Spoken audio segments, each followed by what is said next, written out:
We've gotten some rain these past couple weeks here in the desert. And so because of that, the desert really is. It's not as much brown as it actually is kind of a beautiful green. It's nice. I'm back on the back 7-8 acres or so at the Bridge West. You can see that there behind me. And, a while ago, my wife and family and I, we all came to the church on a day that no one else was here because she needed to work on an excellent woman that she was going to be teaching. And so I decided I took all the kids and I was going to come back here into our desert and do a little hike. It was going to be a fun little thing with the kids that we did, and it was something I really did. I enjoyed it, but it kind of did devolve into a don't touch that moment, especially with all those cactus. They would be kind of going up to them, looking at them, wanting to touch them. It's like, nope, don't touch that. And we get that when it comes to cactus. We live in the desert. We know that we recognize what we should touch, what we should avoid, and we know the damage that it can cause. And we need to understand that the same thing is true when it comes to rebellion in ourselves. It damages us. It damages others.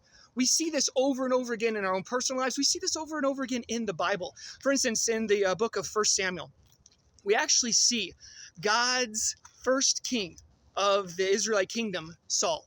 And he actually had been doing some pretty good stuff up to this point.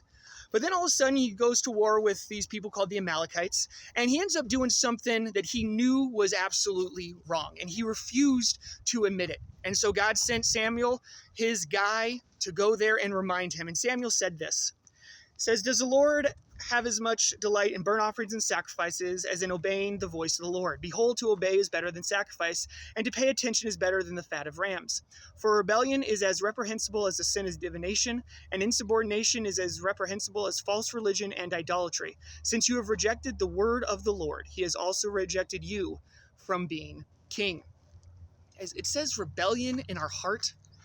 It says that God views that as the same as divination. I mean, that's witchcraft, satanic stuff, really bad things. It says that God is not amused by this. It messes up our life.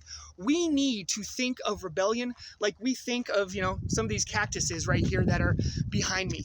Things that we see it, we understand that they can be dangerous. We need to avoid those things, guys. We need to do that if we're going to relate to God in the correct way going forward. So make sure you do.